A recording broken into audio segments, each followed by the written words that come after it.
হরে Krishna. Mayapur Nitai Gour kitchen থেকে সবাইকে স্বাগতম। আপনাদের সাথে আছে আমি জয়প্রিয়া সতীলের দাসী। আবার আজকে নতুন একটা ভিডিও নিয়ে চলে আসলাম। আজকে দ্বাদশীতে আমি ভগবানের জন্য কি কি রান্না করেছি আপনাদের সাথে শেয়ার করব। আরেকটা আমরা এই দ্বাদশী দিন একটু মাধবপুরী প্রসাদ সবাই খেতে ভালোবাসে, তার জন্য আজকে মাধবপুরী প্রসাদের ব্যবস্থা করা হচ্ছে। আর মাধবপুরী প্রসাদে কি কি লাগছে সেটা আজকে রান্না হবে। তাহলে চলুন দেখে নিই কী কী আজকে রান্না হচ্ছে, আপনাদের সাথে একটু শেয়ার করে নিই। এখানে আমি মুগ ডাল বসিয়ে দিয়েছি প্রেসার কুকারে। আর এখানে উচ্ছের ডালের জন্য উচ্ছে ভেজে নিচ্ছি, যেটাকে বলে আমরা শুক্তার ডাল বলি, এটা উচ্ছের ডালও বলা যায়। এই যে উচ্ছেটা ভালো করে ভেজে নিচ্ছি, এখানে ডালটা নিয়ে নিয়েছি। আর এখানে মুগ ডাল হচ্ছে, এবার টক ডাল হবে। আর এখানে আমার দিদি সবজি বানাচ্ছে। কি কি সবজি বানাচ্ছেন দিদি? এই যে বেগুন ভাজা, কাঁকরোল ভাজা, পটল ভাজা, তারপরে বাংলা তরকারি, আলু পটলের রসা, শাক, এখানে নোটে শাক হচ্ছে।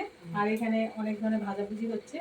এই সব কিছু দিদি বানিয়ে দিচ্ছে ভগবানের জন্য ভোগের রান্নার সবজি। আর আমি এখানে রান্না করে নিচ্ছি। এবার আস্তে আস্তে দেখতে থাকুন, আমি এক এক করে রান্না করছি। এখন আমি এখানে টক ডাল সম্বাদ দিচ্ছি। এই যে এখানে আমি ফলি দিয়ে, আপনারা কে কে আমের ফলি দিয়ে টক ডাল রান্না করেন অবশ্যই আমাকে কমেন্ট করে জানাবেন। কারা কারা এই আমের ফলি দিয়ে আপনারা টক ডাল খান। আমি আজকে আমের ফলি আর টমেটো দিয়ে টক ডাল করছি। টক ডালটা ফোড়ন দিয়ে দিচ্ছি।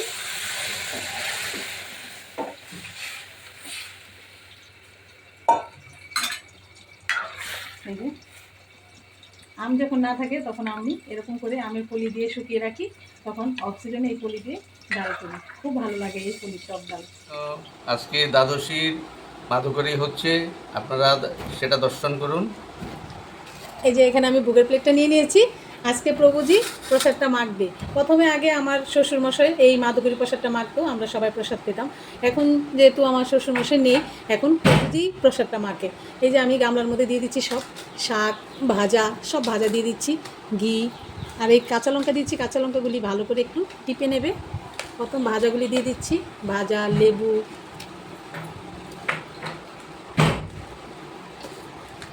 এই যে ভালো করে আগে ভাজাগুলি ভালো করে চটকে নিচ্ছে, কারণ এই ভাজাগুলি যদি ভালো করে না মাখা হয় তাহলে সব প্রসাদে মিশবে না। এই মাখাটাও খুব সবাই মাখতে পারে না, এই মাখাটা খুব সুন্দর করে মাখতে হয়। আর এইখানে আমি দিয়ে দিচ্ছি এই যে লাবড়া তরকারিটাও দিয়ে দিচ্ছি। প্রথমে লাবড়া তরকারি দিয়ে সব কিছু মিশিয়ে নিচ্ছে, তারপর আমি অন্নটা দিচ্ছি। এখন আমি অন্নটা দিয়ে দিচ্ছি। আমরা সবাই এই মাধবপুরী প্রসাদটা ভালোবাসি, তাই আজকে আমরা মাধবপুরী প্রসাদ পাবো।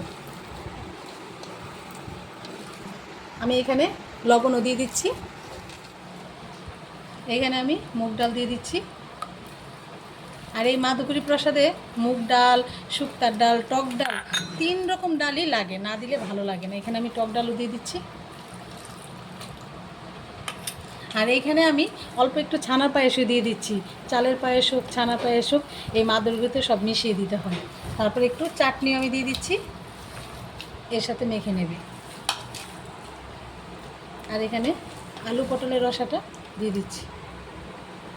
আলু মাই কোনো তেল দেবো, আরও অন্ন দিয়ে দিচ্ছি, কারণ আমরা সবাই তো মাধবপুরীটা পাবো, আর অন্নটা লাগবে, এর জন্য বেশি করে মেখে নিচ্ছে।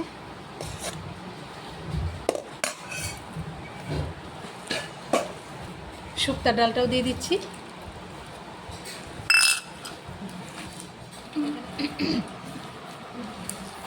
এই যে মেখে নিচ্ছে।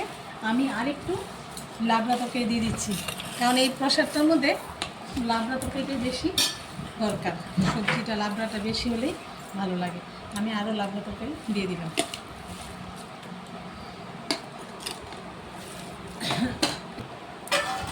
এই যে আরও রসা দিয়ে দিচ্ছি।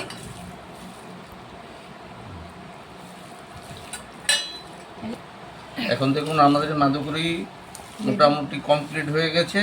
এখন সবাই আমরা প্রসাদ পাবো, গাপ্পা করে সবার জন্য।